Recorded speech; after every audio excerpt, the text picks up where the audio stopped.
안녕하셨습니까? 옆에 사람은 인사합시다. 사랑합니다. 축복합니다. 제목이 있습니다. 제목 같이 읽겠습니다. 질서 있게 행하라. 아멘. 오늘요, 우리는 이제 11장을 보게 되는데요. 11장에 이제 여자, 남자 이렇게 구별이 좀 있어요. 그래서 이 본문 가지고 차별을 하고 또 보수교단에서는 여자 목사를 인정하지 않으려고 하고 뭐 복잡한 얘기예요.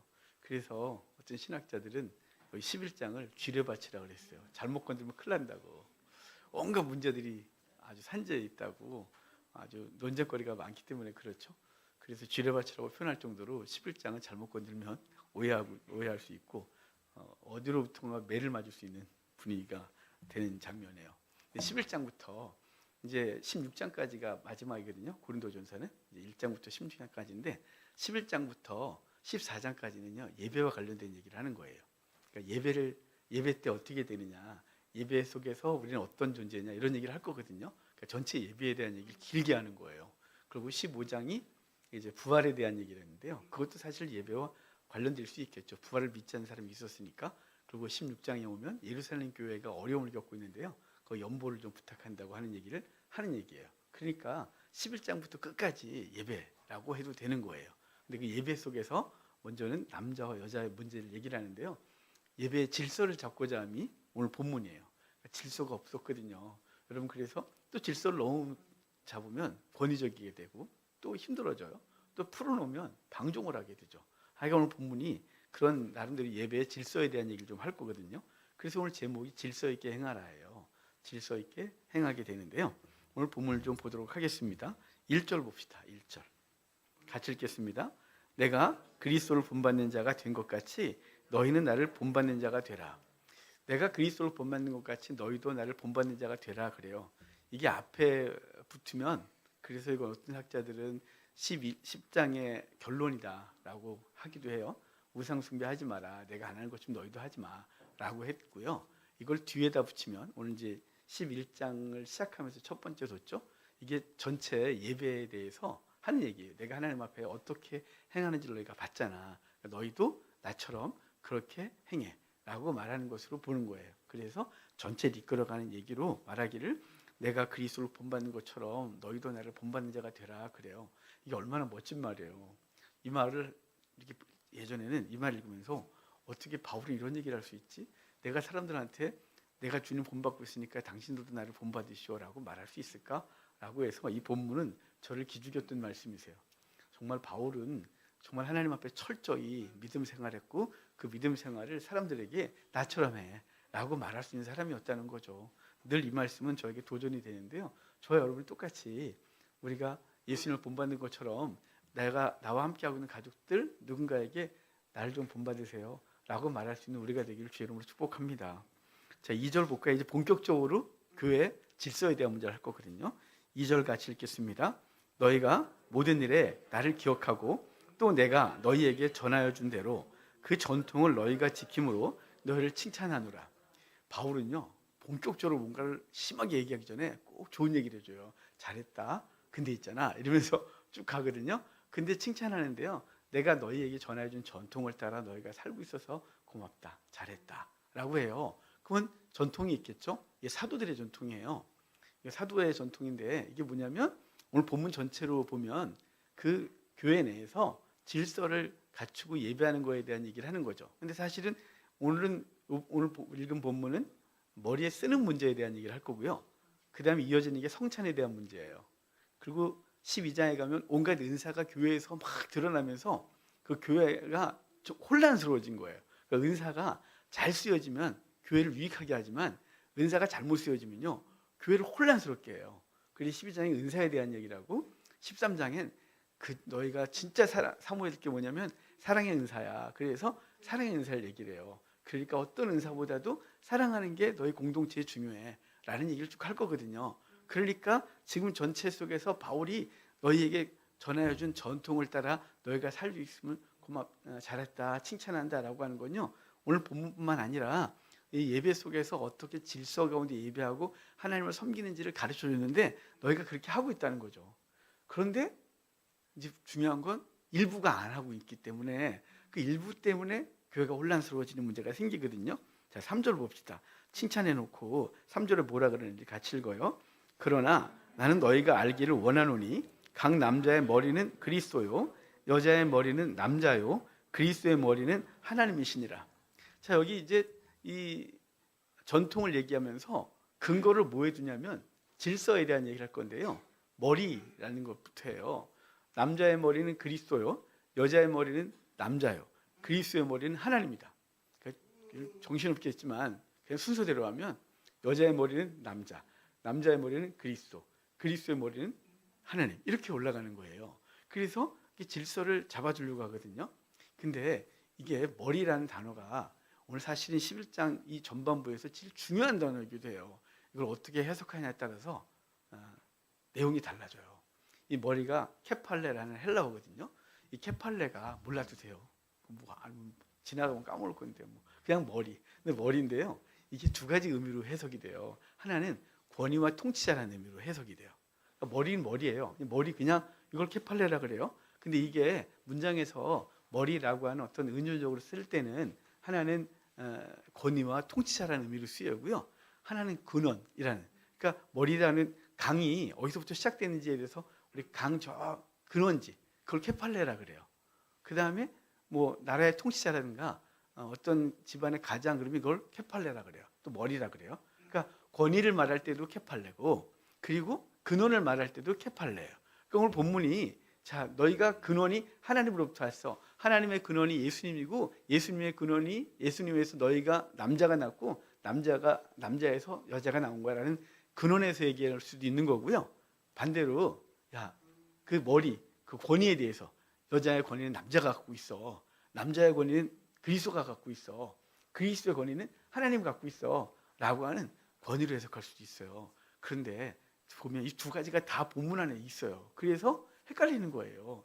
중요한 건 뭐냐면 머리가 됐건 그러니까 권위가 됐건 무슨 근원이 됐건 간에 중요한 건 질서를 분명히 말하고 싶은 거예요. 질서. 그러니까 질서가 없이 막 갈 수는 없는 거죠. 그래서 교회 내의 질서를 잘 잡도록 하게 하는 것이 오늘 본문이에요. 이걸 먼저 얘기해 놓고 뒤에 이제 여러 가지 얘기를 할 거거든요. 자, 4절 봅시다. 4절 같이 읽어요. 무릇 남자로서 머리에 무엇을 쓰고 기도나 예언을 하는 자는 그 머리를 욕되게 하는 것이요. 남자가 뭔가 쓰고서 기도나 예언을 하면 여기 기도하고 예언을 오해하시면 안 돼요. 기도를 14장에 가면 다시 이걸 얘기할 거거든요. 근데 14장에선 방언과 예언이라고 했어요.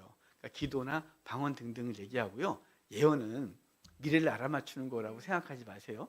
이 복음적인 예언을 뭐라고 해석하는 거냐면요. 예언은 하나님의 말씀을 전하는 걸 예언이라 그래요. 그래서 가장 기본은 성경을 잘 이해하고 해석해서 전해주는 걸 예언 그러는 거예요. 근데 우리는 그런 예언을 생각 안 하고 무슨 예언만 자꾸 생각하냐면 너 내일 무슨 일이 있을 거야. 뭐 이런 거 자꾸 그런 것 쪽만 기억하는 거죠. 그런 거 그렇게 중요하지 않아요. 내일을 알면 뭐 할 거고 모르면 어쩔 거예요. 그냥 오늘 하나님 앞에 살아가고 내일 하나님 앞에 주권 가운데 맡기고 그 주권 가운데 그 삶을 살아가면 되는 것이죠. 근데 우리 자꾸만 불안하고 미래를 알고 싶은 욕구가 예언자를 찾게 되고 예언이라고 하게 되고요. 근데 그 예언이 다 맞으면 좋지만 기독교 예언가라고 하는 사람들도 50%를 못 맞춰요. 근데 그 점쟁이도 50% 맞추는 거 아세요? 그러니까 느낌으로 할 수 있는 거예요. 그러니까 그런 거 갖고 자꾸만 가면 안 돼요. 제가 또 이렇게 말하면 저한테 성령을 부인하는 자라고 하는 분도 계세요. 부인 안 해요, 여러분. 부인 안 하는데 중요한 건 뭐냐면 자꾸 거기에 치우치지 말라는 거예요. 복음적 예언이란 하나님의 말씀을 해석하여 전하는 걸 예언 그렇게 말하는 거예요. 그러니까 말씀을 가르치는 것, 또 우리가 말씀을 나누면서 하나님의 뜻을 전하는 것. 그래서 상대를 보면서 말씀 가운데 어울리지 않는 삶을 살면 하나님의 말씀이 이러니까 이렇게 살아야 돼요 라고 말하는 것, 이게 예언인 거예요. 그러니까 기도와 예언을 하는데 초대교회 때는 되게 자유롭게 했어요.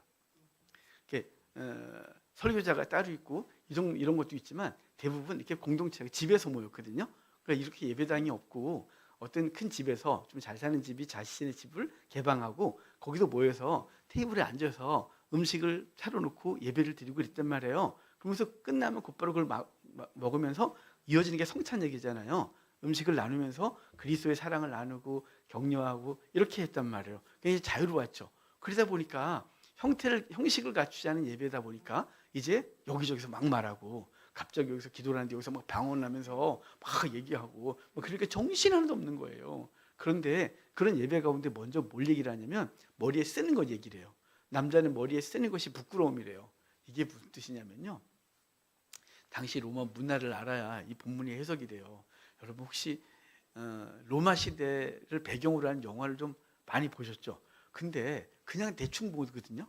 그냥 뭐 흐름만 보시잖아요. 근데 저희는 목사니까 제가 주전 예수님 태어나고 주 100년까지 그때까지의 중동의 영화라든가 또는 그쪽 지역의 문화라든가 이걸 다 보거든요. 뭘 보냐면 성경에서 혹시나 이렇게 성경 얘기를 할 때 끄집어낼 수 있는 게 뭔가 관심이 그거잖아요. 모 눈에 뭐밖에 안 보인다고 제 눈에 그런 것만 보이거든요.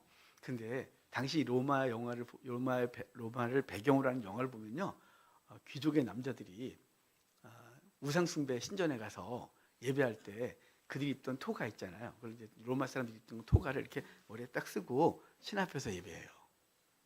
신 앞에서 예배하거든요. 그러니까 그들은 자신들의 권위, 자신들이 지위가 굉장히 높다는 것을 자랑하기 위하여 평소에도 가끔 이렇게 썼고, 그런데 중요한 건 예배 때 우상에 가서 신전에 가서 예배할 때 이걸 쓰고 예배했어요. 그러니까 그 남자들이 이걸 쓰고 하나님 앞에 예배하면 거기 자기에게 부끄러움이래요. 왜냐하면 그 머리가 누구라고요? 남자의 머리는 그리스도라고요. 그리스도를 드러내고 예배해야 되는데 그리스도를 감추고 예배하니까 너희는 남자한테 어울리지 않는 거야. 너희가 그러는 건 하나님 앞에 예배하는 게 아니라 우상 숭배할 때 우상하게 하던 방식을 그대로 갖고 와서 이러고 있는 거잖아. 그거는 그리스도, 너의 머리, 그리스도를 욕되게 하는 거야. 그리스도가 너한테 예배를 받으셔야지. 너는 지금 우상 숭배하듯이 그러고 있잖아. 라고 해서 남자가 머리에 뭘 쓰는 건 부끄러움이다. 그 자신을 욕되게 하는 거다. 이렇게 말하는 거죠. 자, 그러면 5절도 볼까요? 5절. 무릇 여자로서 머리에 쓴 것을 벗고 기도나 예언하는 자는 그 머리를 욕되게 하는 것이다. 자, 이제 여자가 머리에 뭘 쓰고 다닌다 그러잖아요. 당시 로마의 귀족 부인들은 그 옷을 입고 그 다음에 이렇게 네모난 이렇게 천 같은 거 이렇게 뭐라 그러죠? 그 우리 팔라라고 하지만 우리 여자분들 있잖아요. 보자기 같은 거. 스카프. 죄송해요. 스카프가 생각이 안 나서 그걸 이렇게 있다가 나갈 때 이렇게 쓰고 나갔어요. 쓰고 그래서 자신의 머리를 가리고 그러고 다녔단 말이에요. 그 귀족 부인들이 갖고 있었던 것이에요. 근데 그걸 왜 그랬냐면 그는 어떤 권위 아래에 있다고 고백하는 거예요. 그래서 결혼한 여자들이 그걸 썼어요. 그래서 나는 남편의 권위 아래에 있다. 나는 남편의 보호를 받고 사는 사람이다. 라는 것을 머리를 쓰고 다녔는데 이들이 교회 와서 예배하면서 이걸 벗어버린 거예요. 그러니까 난리가 난 거죠. 그걸 왜 벗고 왔냐고. 그 쓰라고 라고 한 거거든요. 그러니까 여자는 이게 쓰는 게 당연한 거예요. 왜냐하면 그는 그 가정의 질서, 그 질서를 인정하고 하나님 앞에 예배하는 것이기 때문에 머리에 쓰는 게 바르다. 하지만 남자가 쓰는 건 너희가 남자는 그 쓰지 않는 것인데 그 우상 숭배할 때 그것을 썼기 때문에 우상 앞에 예배할 때 쓰던 걸 하나님 앞에 나와 예배하며 쓰는 건 너희 머리를 욕되게 하는 거, 그리스도를 욕되게 하는 것이고 여자는 그걸 쓰는 걸 벗은 건 이게 누구 아래 있다고요? 세상적으로는 남편의 아래, 권위 아래 있다. 남편의 보호를 받고 있다. 나는 결혼한 여자다라고 하는 품위 있음을 드러내는 건데 이걸 벗는 순간 난 남편이 없다. 이렇게 말하는 거나 다름이 없었거든요. 그래서 남편을 욕되게 하는 것이다. 이렇게 말하고 있는 거죠. 당시 여인들이 이걸 쓰는 여자와 벗은 여자가 있었거든요. 아까 말씀드렸듯이 귀족의 부인들, 결혼한 여자들은 그걸 썼어요. 그런데 누구는 강제로 못 쓰게 했는데 누구냐면 창녀예요. 일반 창녀나 그다음에 신전 창녀는 그거 쓰는 게 불법이에요. 그거 쓰면 안 되는 거예요. 그리고 그 여인은 쓰면 큰일 나요. 이혼한 여자들은 못 쓰게 했어요. 거기다가 머리를 짧게 깎았어요. 창녀들은. 그 긴 머리는 그 가정에 있는 여인의 표식이었고 그건 영광이었어요. 근데 머리를 짧게 깎은 건 나는 창녀다 라고 하는 공식적인 그 드러냄이었고 여인의 옷을 못 입고 그 여인들에게는 남자가 입는 토가를 입혔어요. 법으로. 법이에요, 법. 왜냐하면 그 여인은 자신의 그 순결을 잃어버린 여자. 그리고 더 이상 그 순결로 어떤 남자에게 부인이 될 수 없는 존재, 이런 것으로 해서 음란한 여자라든가 음행한 여자, 또 이혼당했거나 그 다음에 부르면 그걸 벗고 머리를 짧게 깎고 이걸 못 쓰게 했어요. 근데 예배당 딱 오니까, 자, 고린도 지역을 잘 생각해 보셔야 돼요. 고린도는 우상 숭배가 엄청나다 그랬잖아요. 다른 지역은 대형 신전이 하나거든요. 그 지역 사람들이 집중적으로 섬기는 신이 하나란 말이에요. 근데 고린도는 율리우스 시저가 그 망했던 도시를 재건하면서 온 세계 민족들을 다 갖다 집어넣어 버렸거든요. 그러면서 대형 신전이 12개가 됐어요. 대형 신전이 12개나 됐고요. 그리고 그 외 자잘구레한 신전이 무지 많았거든요.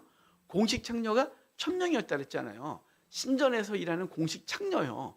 그 외 일반 매춘부는 더 많았단 말이죠. 선원들을 대상으로 몸을 팔던 여자. 그러니까 고린도는 그 정숙한 여인도 많았지만 그 외에 머리 깎고 다니는 여자가 무지 많았던 거예요. 짧은 머리를 가지고, 그리고 신전에서 자기 몸을 팔면서 살았던 여자들. 그런 지역에 교회가 세워졌어요. 그럼 교회가 세워지면 교회의 구성원들이 귀족 부인도 있을 것이고 창녀들도 올 것이고, 이제 교회가 그러겠죠.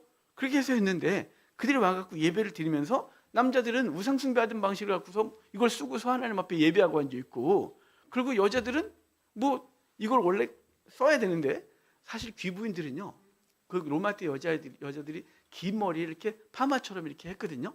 어떻게인지 모르겠지만 이렇게 막 이렇게, 그걸 또 굉장히 예쁘게 생각하고 자랑스럽게 생각했어요. 그런데 교회 오니까 남녀의 차별이 없어지고, 그 야만인도 유대인도 차별이 없느니라 갈라디아서 그 말씀을 하고, 그러니까 그래, 교회 내에서는 신분의 차이가 없는 거야. 그래, 노예도 창녀도 자유인이든 시민권자건 누군가에 하나님 앞에 예배하는데 여기가 왜 차별을 하는 거예요? 그래서 여인들이 점점 그 권위를, 그 질서를 무시하고 그걸 벗었어요. 그러니까 창녀도 벗고 앉아 있고 귀부인들도 벗고 앉아 있고, 그렇게 해서 이렇게 있으니까 사람들이 외부적 시선을 보면, 교회 내에 그럴 수 있다 쳐요, 우리끼리니까. 근데 외부인들이 보면, 와, 저 교회란 공동체가 질서도 없고 엉망인 곳이 되는 거죠. 그래서 그것에 대해서 비난을 하니까 바울이, 본질은 아니지만 그것 때문에 누군가가 시험에 들고 교회가 혼란스러워지니까 그 질서를 다시 잡아주는 차원에서 남자는 머리에 쓰는 것은 부끄러움이고, 그러니까 그리스도를 욕되게 함이고, 여자가 머리에 쓴 것을 벗는 것은 남편을 욕되게 하는 거야 라고 해서 사회적 시선을 그대로 갖고 온 거예요. 그러니까 교회에서 지금도 써야 됩니까 말아야 됩니까 얘기를 하는 건 2000년 전의 얘기를 다시 하고자 함이에요. 가톨릭은 쓰거든요. 가톨릭이 쓰는 건 그들 고대 때부터 계속해서 그 전통을 이어오고 있었으니까 그 전통을 목숨 것처럼 지키니까 그들은 그렇다 치고, 개혁교회는 그것이 전통이 본질이 아니고 그것들은 필요 없는 것으로 여겨서 안 쓰고 있는 거죠. 근데 나 쓰겠다. 쓰셔도 상관없어요. 난 귀부인이다. 쓰시면 돼요. 저기 하나님의 교회들이 쓰거든요. 또 걔네들은 왜 갑자기 쓰고 있는지 모르겠어요. 아니, 걔네들 왔다 갔다 해요. 정신 하나도 없어요. 이단들은 이단들이 이게 없으니까 그래요. 그때마다 바꿔서.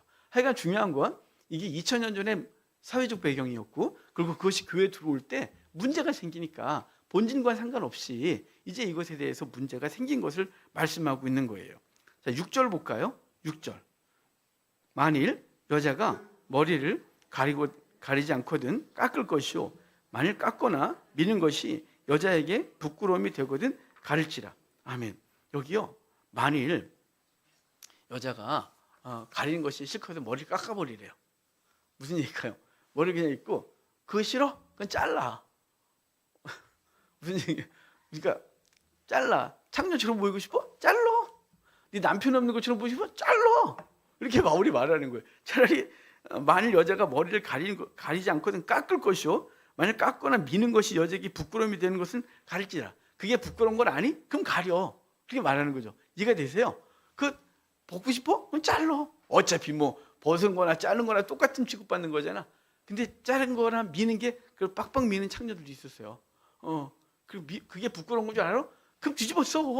왜 그거 안 쓰고 그러고 있니 너네? 이렇게 말하는 게 바울의 논리예요. 사실 문화 얘기하고 있다 그랬어요. 자, 7절을 봅시다. 7절 같이 읽어요. 남자는 하나님의 형상과 영광이니 그 머리를, 여자는 남자의 영광이니라. 아멘. 여기 하나님의 형상과 영광이기 때문에 그 머리를 마땅히 가리지 않는다. 그래요. 아까 그랬잖아요. 머리를 가리는 건 이 머리가 누구를 상징한다고요? 그리스도를. 그래서 그리스도를 감추고 예배하는 건 그리스도를 욕되게 하는 것이다. 그래서 하나님의 영광과 그 영광을 드러내는 존재가 남자다. 하지만 여자의 머리는 남자다. 남자의 머리는 여자다. 이게 무슨 얘기냐면요, 남자들에게 자랑은 여자인데 내 부인이 장녀처럼 하고 다니면 나 창피하다.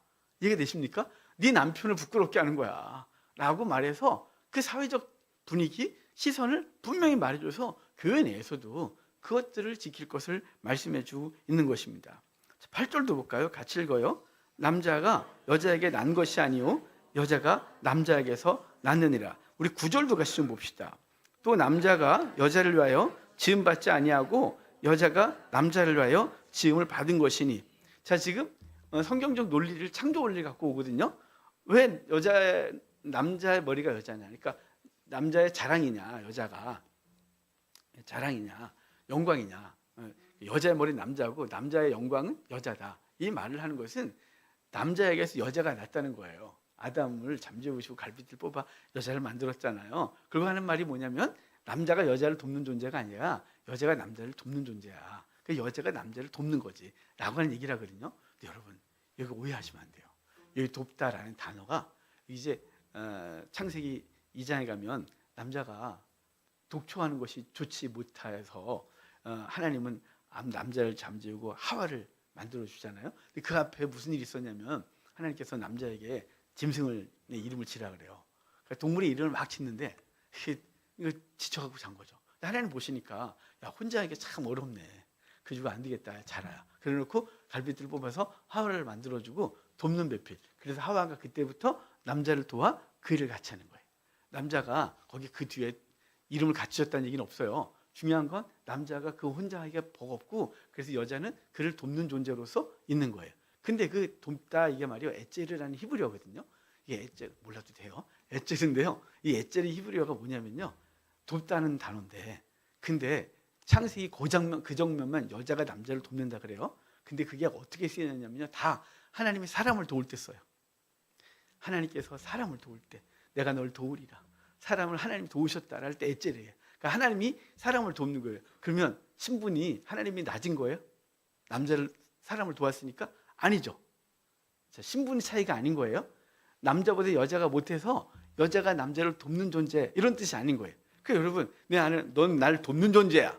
그거 안 되는 거예요. 그게 아니라 남자의 부족 때문에 여자가 창조된 거예요. 남자 혼자서 짐승 이름 짓고 막 그러다가 너무 지치고 그러니까 잤어요. 하나님이 아휴 좀 보기 안 좋다 너. 그래가지고 하와를 만들어주고 돕는 배필이라고 했는데 그 에제르라는 단어는 여기만 말고는 다 하나님이 사람을 도울 때 써요. 그러니까 신분의 차이가 아니라 그 사람의 부족을 채워주는 존재가 여자예요. 아담의 부족을 채워주는 존재가 여자, 사람의 부족을 채워주는 존재가 하나님라고 하는 거죠. 그런데 바울은 그걸 갖다가 그냥 돕다, 그러니까 먼저 누가 낳느냐라는 얘기부터 하는 거예요. 하나님이 남자를 창조했고 여자가 나중에 창조됐어.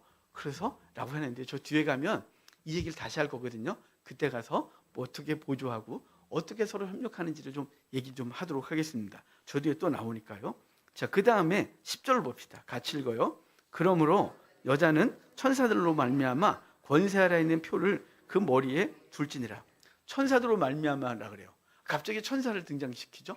이게 왜냐면요, 천사가 보고 있다, 또는 어디는 천사가 너희 예배를 배운다, 뭐 이렇게 해석하시는 분도 계신데, 천사들로 말미암아 이 말은요, 여러분 우리 하나님 앞에 예배하던 장소가 처음에 창세기를 쫙 가면 야곱이 막 도망가잖아요. 형이 죽여버리겠다 그러니까 아버지한테 축복받고 하란으로 막 도망가다가 부엘세바에서 베들까지 약 100km 정도 되거든요.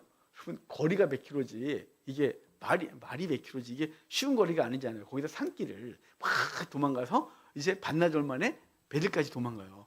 얼마나 지쳤겠어요. 그 두려움. 그리고 거기서 돌베개 베고 잘 때 사닥다리가 위로부터 쫙 내려와서 천사들이 오르락 내리락하는 환상을 보잖아요. 그 야곱이 일어나서 하나님께 3개 서원하죠. 하나님, 나를 아버지 집으로 안전하게 돌아오게 하시면 당신이 내 하나님 될 거고, 내가 하나님 앞에 11조를 바치겠고 이곳이 하나님의 집이 되겠습니다.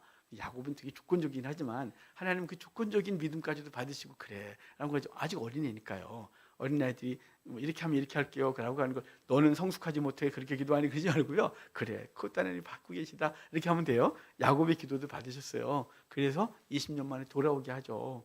야곱을 통하여 이스라엘을 만드신 하나님 역사가 있었어요. 그때 천사들이 오르락내리락 했잖아요. 저 예배는 어떤 상태라고요? 천사들이 하나님 앞에서 우리 앞에 있고 하나님과 사이에서 왔다 갔다 하는 우주적 예배를 드리고 있는 거예요. 이 예배가 비록 우리 교회는 작은 교회니까 에휴 조그만 교회가 예배 드려봐야 뭐가 있겠어 라고 하시면 안 돼요. 한 명 두 명 앉혀놓고 예배하는 그 목사님의 예배당 그곳에서도 하나님의 천사가 함께하고 있는 거예요. 초대형 교회도 하나님이 함께 하시는 거예요. 그 천사들이 왜 있다고요? 하나님과 우리 사이에 소통하고 있는 거예요. 우리의 찬양을 받으시고 그리고 또 천사를 통해 하나님 말씀이 우리 임하고 이것이 어마어마한 영광인 거죠. 이 영광스러운 예배에 그때 여자들에게 하나님 앞에 예언과 기도라는 표가 있대요. 이게 뭐냐면 그걸 써야 하나님 앞에 그 권세를 그 하나님께서 주신 그 표 여기 권세 아래에 있는 표 그러잖아요. 그래서 하나님께서 주신 표가 있고 그것으로 너희가 예언도 하고 기도도 하고 할 수 있는 거야. 그거 써. 그래 하나님 앞에서 온전해지는 거다 라고 해서 자신을 가로 질서 안에 두도록 말하고 있는 거예요. 자 11절 볼까요? 같이 읽어요. 그러나 주 안에는 남자 없이 여자만 있지 않고 여자 없이 남자만 있지 아니하니라. 12절 읽읍시다. 이는 여자가 남자에게서 난 것 같이 남자도 여자로 말미암아 났음이라. 그리고 모든 것은 하나님에게서 났느니라. 자, 남자 없이 여자 없고 여자 없이 남자 없대요. 이게 뭐냐면 서로 존중해야 되는 거예요. 이게 내가 높고 넌 낮아 이게 아니고요. 교회 내에서 남자는 목사가 될 수 있고 여자는 목사는 안 되고 전도사까지는 할 수 있고 이런 게 아니에요. 이게 지금 이상해진 거예요. 지금 이 본문 말씀은 세상이 볼 때 너희가 이상한 또 공동체 정말 창녀와 일반 귀부인이 똑같고 남자들은 그냥 뒤집어 쓰고서 하나님 앞에 예배하는 것과 우상하게 예배하는 것을 동일시하고 막 정신없는 예배 말고 질서 있게 예배를 해 라는 얘기를 하는 것이지 남녀 차별을 두는 게 아닌 거예요. 오해하시면 안 돼요. 여기 그러잖아요. 남자에게서 여자가 낳고 남자도 여자로 말미암아 낳고 하나님에게서 모든 것이 낫다. 근데 여기 낫다가 3번 나와요. 근데 여기 남자에게서 여자가 낳을 때 하나님에게서 모든 것이 날 때는 에크라는 단어가 썼거든요. 이 에크가 바깥으로라는 뜻이에요. 그러니까 바깥으로 나온 거죠. 근데 여자가 남자를 낳고 그럴 때는요. 디아, 통과해요. 몸을 통해서 나왔다는 거죠. 여자는 남자를 출산하잖아요. 그래서 출산이라는 단어를 쓴 거고요. 그 의미를 하나님과 여자는 하나님 앞에서 모든 것 남자에게서 여자가 나올 때는 바깥으로 그래서 거기서 빼냈다. 근데 똑같다. 빼낸 거나 낳나 다 존재해. 너는 남자는 여자가 낳지 않으면 네가 있니? 이런 것이고 여자는 남자가 존재하고 그래야 너희가 존재 이유가 있는 거고 뭐 이런 차원이죠. 모든 것은 하나님으로부터 왔기 때문에 하나님의 뜻을 따라 사는 것이고 그래서 낳고를 3번 반복하는데요. 저와 여러분은 종합적으로 뭐냐면 하나님으로부터 난 존재인 거예요. 하나님으로부터 나와서 하나님의 영광을 위하여 사는 존재 이것이죠. 그게 오늘 본문이 우리에게 말해주는 거예요. 13절 봅시다. 너희는 스스로 판단하라. 여자가 머리를 가리지 않고 하나님께 기도하는 것이 마땅하냐라고 해요. 너희가 생각해라. 마땅하냐 이게 어울리냐 이런 뜻이에요. 야 남자가 머리를 뒤집어 쓰고 기도하는 게 하나님 앞에 어울려? 그 우상 숭배하던 거잖아. 이상하지? 그런 전통은 없어. 유대 전통에 없어 라고 말하고 그 뒤에 15절도 같이 볼까요? 만일 여자가 긴 머리가 있으면 자기에게 영광이 되나니 긴 머리는 가리는 것을 대신하여 주셨기 때문이라. 거기 남자나 여자나 13, 14, 15 다 머리 가리는 문제에 대한 얘기를 하는데요. 그러면 여자는 왜 예배당 와서 머리를 벗었을까라는 생각을 하게 되잖아요. 아니 그냥 쓰고 있으면 괜찮은 걸 뭘 굳이 벗고 있냐 이 말이에요. 그거는 아까 갈라디아서 말씀을 따라서 이제 차별이 없다라는 것이 이제 이런 차별도 없는 거야 라고 해서 벗었을 수도 있고요. 또 하나는 뭐냐면요. 이 종교적인 건데요. 그 로마의 디오니소스라는 신이 있잖아요. 그 헬라시네요. 그 로마로 가면 바카스 돼요. 술의 신. 그 술의 신을 예배할 때 여인들이 그 앞에서 예배했거든요. 그럼 술을 먹고 막 그 환각 상태에 빠지면서 머리를 막 흔들고 그랬어요. 긴 머리를 막 흔들고 그래서 이제 그러고 예배를 했는데 교회 내에 들어오니까 그 싹 들어왔는데 어떻게 했냐면요. 기도 막 하고 하다 보니까 어떤 충만한 가운데 들어가지 않겠어요? 그러니까 성령의 충만함과 귀신 충만함이 현상이 비슷할 수 있는 거잖아요. 그러니까 거기서 또 그 충만한 그 즐거움으로 머리를 막 흔들고 있으니까 이게 정신이 하나도 없는 거예요. 뭐하냐? 디오니소스한테 예배한 그 방식을 네가 갖고 들어와서 이러고 있냐? 머리 가려라. 머리를 묶고 가리고 그래 단정하게 예배드려. 그 뭐 하는 거야? 라고 말해서 그 여인들이 왜 예배당에서 머리를 풀고 그리고 이거 쓰는 걸 안 쓰고 머리를 막 흔들어줬을까 생각해 보면 바로 그런 전통을 따라서 그들이 그랬을 거라는 거예요. 여러분, 그러니까 교회 내에 사람들이 들어왔을 때요, 우리의 모습이 성도다워야 되는 거죠. 그래서 저 뒤에 방언 얘기할 때요 이래요.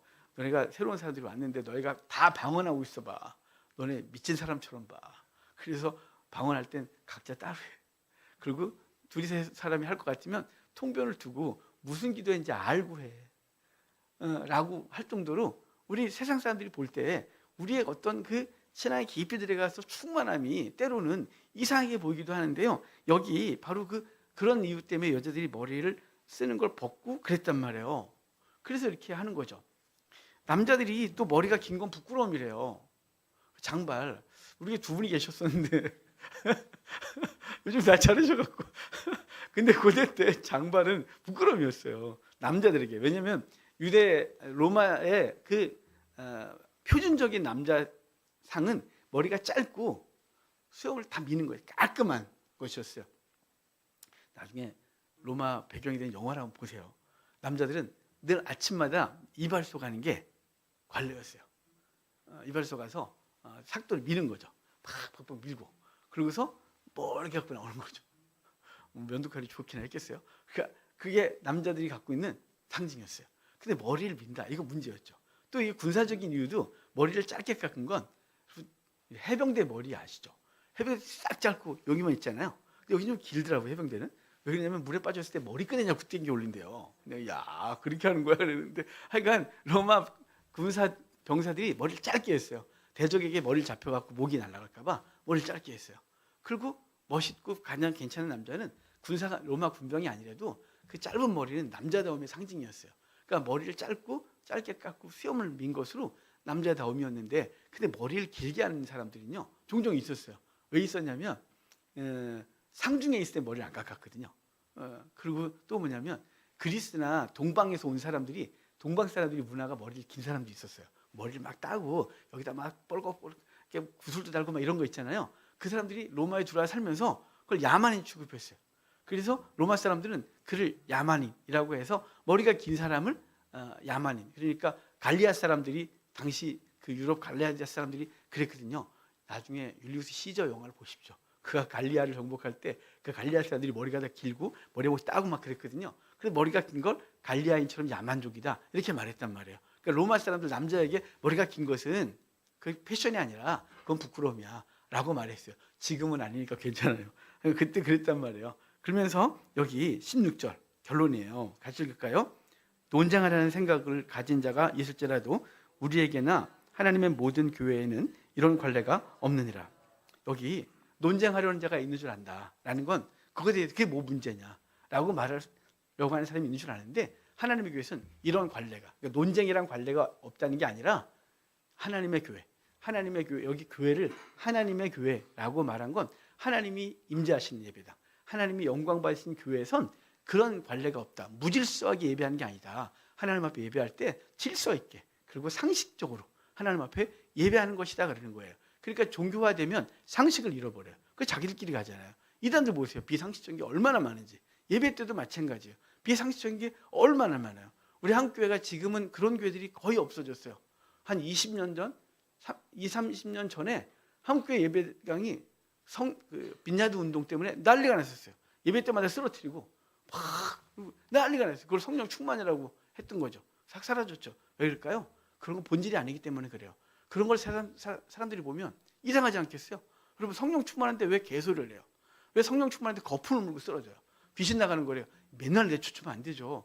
성령께서 거하시는데 어떻게 귀신이 맨날 나가요? 말도 안 되는 거죠. 귀신 소리 내고 닭소리 내고 막 이상하고, 그게 어떻게 예배예요? 그러니까 그런 무질서, 초대교회 때도 그런 무질서가 교회 내에 싹 들어오는 거죠. 이방 종교와 이방 사상들, 특별히 고린도는 우상 숭배와 창녀들이 그렇게 많았기 때문에 그 세속 문화가 수두룩했기 때문에 사도 바울이 말하는 거예요. 하나님의 교회는 이런 게 없어. 질서 있게 예배라고 말하는 거거든요. 교회에 올 때, 교회를 예배할 때 질서 있는 거죠. 권위를 인정하고 우리의 복장을 단정히 하고 하나님 앞에 우리가 어떻게 하는 것이 사람들 보기에도 거룩한 교회, 경건한 교회다라고 보여질까를 생각하면서 우리는 예배해야 하는 것입니다. 그래서 모든 것이 질서 있게 하는 것이에요. 그래서 여기 14장에 가면요, 품위 있게 질서 있게 행하라고 말해요. 하나님 앞에 예배는 품위가 있고 거룩하고 바른 예배를 드리는 것이 우리가 드릴 예배임을 기억하시기를 바랍니다. 성찬합시다.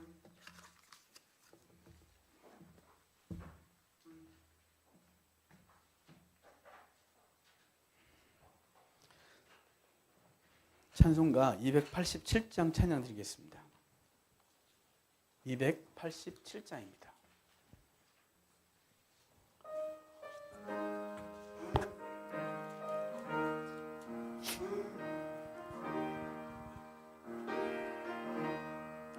예수 앞에 나오면 죄사함 받으면 주의 품에 안기어 편히 쉬리라.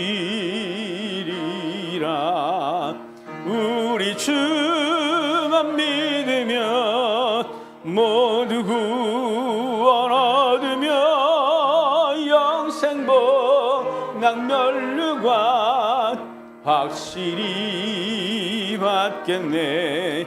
예수 앞에 나와서 은총을 받으면 마음의 기쁨 넘치어 감사하리라.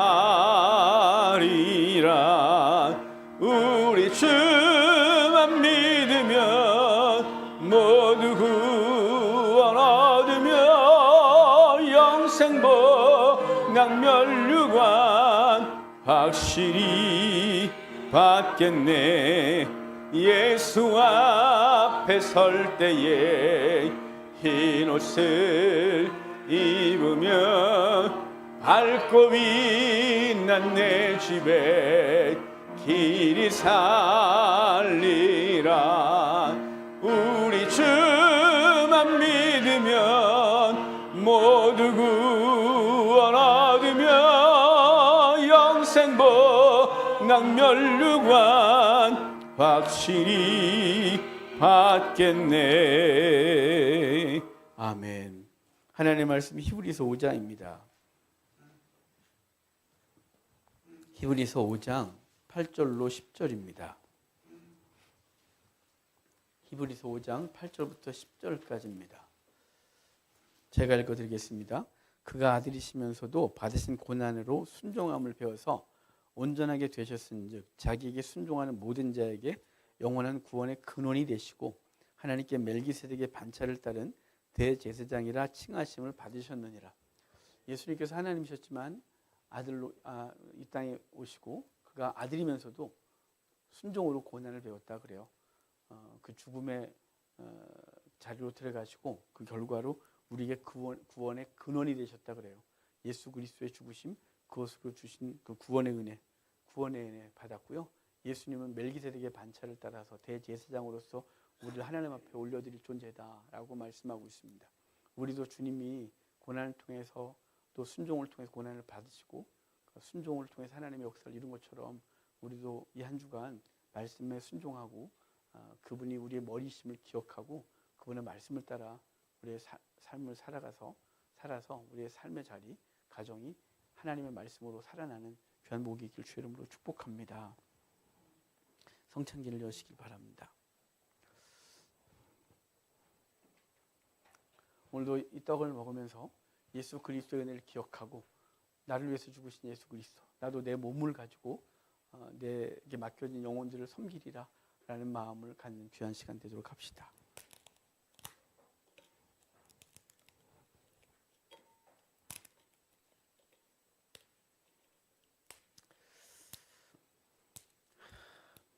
자, 우리 떡을 듭시다.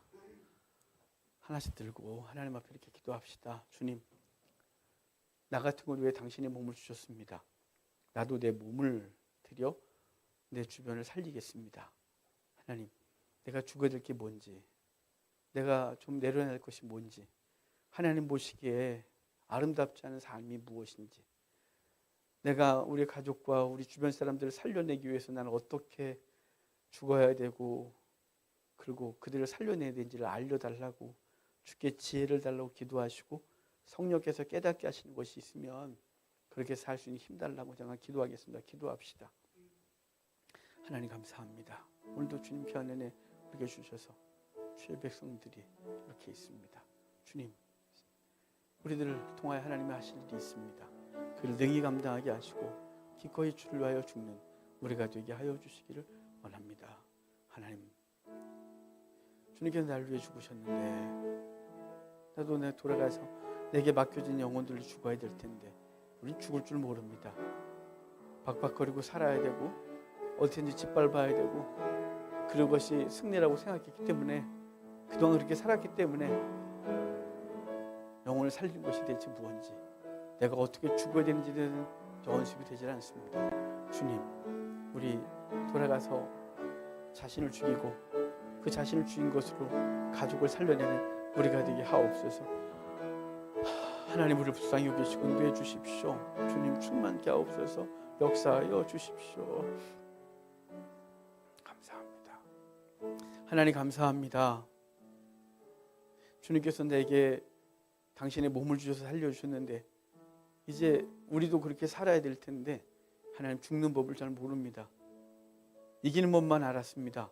누굴 짓밟아야 되고 멸시해야 되고 짓눌러야 되고 포갑해야 되고, 그래서 남들 위에 서서 내 삶 살아가는 것이 승리라고 생각하고 살았기 때문에 죽는 걸 잘 모르겠습니다. 뭘 죽어야 되는지, 내 언어는 어떻게 죽어야 되는지, 내 행동은 어떻게 죽어야 되는지 알려주시고 감동 주셔서 집으로 돌아가, 삶으로 돌아가 기꺼이 죽고, 그래서 내가 죽어 내게 맡겨진 영혼들이, 가족들이 살아나는 은혜가 있게 하옵소서. 감사합니다. 예수님의 이름으로 기도합니다. 아멘. 주님의 모입니다.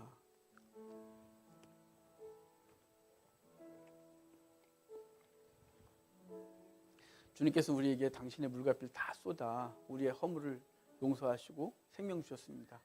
이제 우리 돌아가서 우리도 상대의 허물이나 이런 걸 들추어내고 말하고 그런 것이 아니라 싸매주고 닦아주고, 그래서 그가 어떻게 살아날지를 고민하고 내가 어떻게 죽어야 저 사람이 살까 이 고민하며 기꺼이 자신의 모든 걸 내주는 삶이 되기를 바랍니다.